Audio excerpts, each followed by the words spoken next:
নমস্কার, আমার রান্নাঘরের সকল দর্শক বন্ধুদের জানাই আন্তরিক অভিনন্দন ও শুভেচ্ছা। আপনাদের কাছে আমার একান্ত অনুরোধ, আপনারা আমার ভিডিওটা দেখুন। যদি আপনাদের ভালো লেগে থাকে তাহলে অবশ্যই একটা লাইক দেবেন, শেয়ার করে অপরকে দেখার সুযোগ করে দেবেন, আর পাশে থাকা বেল আইকনটি প্রেস করবেন।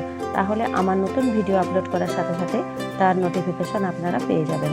আর নিত্য নতুন রেসিপির আপডেট পাওয়ার জন্য অবশ্যই আমার চ্যানেলকে সাবস্ক্রাইব করবেন প্লিজ।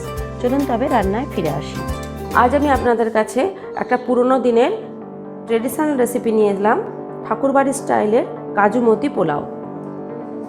সামান্য ভাতও যে রান্নার গুণে অসামান্য রাজভোগে পরিণত হতে পারে, পোলাও তার জলজান্ত প্রমাণ। আর আমি এই কাজু মতি পোলাও বানানোর জন্য 2 কাপ পরিমাণ বাসমতি চালের ঝরঝরে ভাত বানিয়ে রেখেছি। এই ভাতটা বানানোর সময় আমি জল গরম হয়েছে তখন আমি একটু রিফাইন তেল আর অল্প সামান্য নুন দিয়েছিলাম, আর 80% আমি কুক করেছি। আর আমি এখানে 1 বাটি ছানা বানিয়ে রেখেছি।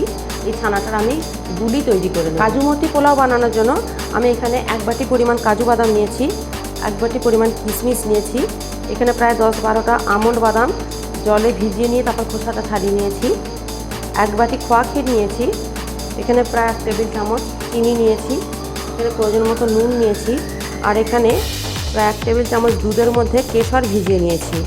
এছাড়া আমি প্রায় 1 টেবিল চামচ ময়দা নিয়েছি, এটা আমি ছানাটা গুলিটা তৈরি করতে কাজে। এছাড়া আমি কাজু মতি পোলাও বানানোর জন্য এখানে প্রায় 4টে তেজপাতা নিয়েছি, 1টা শুকনো লঙ্কা, এখানে আমি জায়ফল, জয়িত্রী, বেশ কয়েকটা দারুচিনি, কতকগুলো এলাচ, কতকগুলো লবঙ্গ আর কেশর নিয়েছি।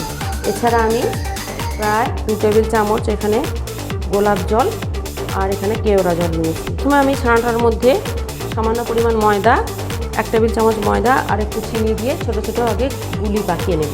নিয়ে আমি ভালোভাবে আগে গুলিগুলো ঘিয়ের মধ্যে দিয়ে ভেজে নিচ্ছি।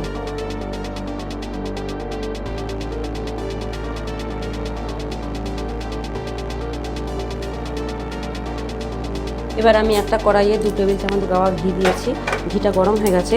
এবার আমি ছানার বলগুলোই ঘিয়ের মধ্যে আস্তে আস্তে লাল করে ভেজে তুলে নিচ্ছি। ছানার বলগুলো ভাজা হয়ে গেছে লাল করে, এবার আমি তুলে নিচ্ছি।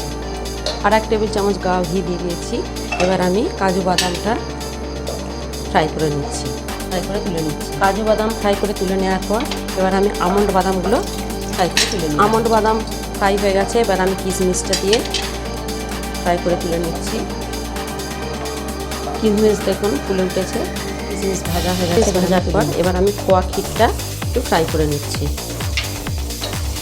কাজু, কিশমিশ, আমন্ড, খোয়া ক্ষীর ভেজে নেওয়ার পর আমি আর 1 টেবিল চামচ ঘি দিয়ে দিচ্ছি।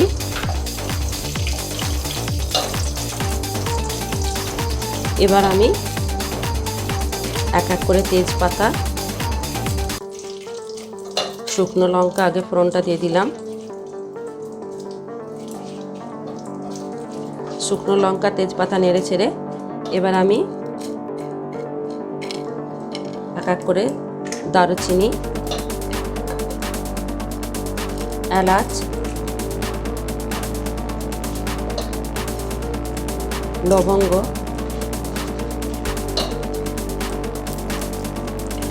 জায়ফলটা আমি একটু গুঁড়িয়ে নিলাম,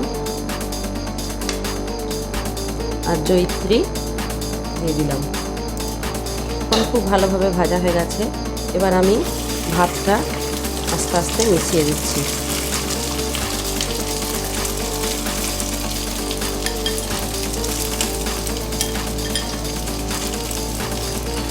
খুব ভালোভাবে মিশিয়ে নিচ্ছি আমি।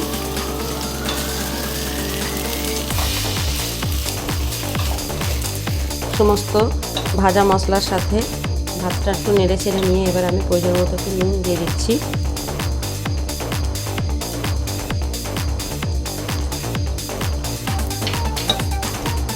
আর আমি প্রয়োজন মতো একটু চিনি দিচ্ছি, এটা আপনারা যে যেমন স্বাদ অনুযায়ী দেবেন। পোলাওতে একটু মিষ্টি না হলে ভালো লাগে না। এবার আমি আস্তে আস্তে ড্রাই ফ্রুটসগুলো দিয়ে দিচ্ছি। কিশমিশ, ভেজে রাখা খোয়া ক্ষীর,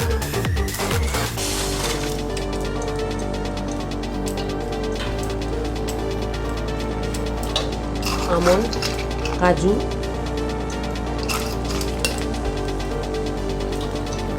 দিয়ে দিলাম দুধে ভেজা কেশরটা এবার আমি দিয়ে দিচ্ছি।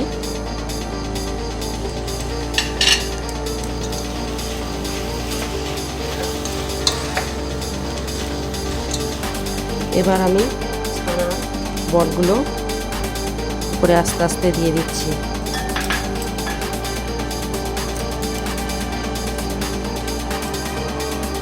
এবার আমি দিয়ে দিচ্ছি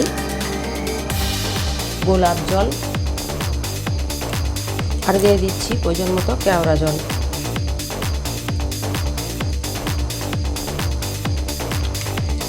দিয়ে এবার ঢাকনাটা দিয়ে এবার আমি ঢেকে দিচ্ছি।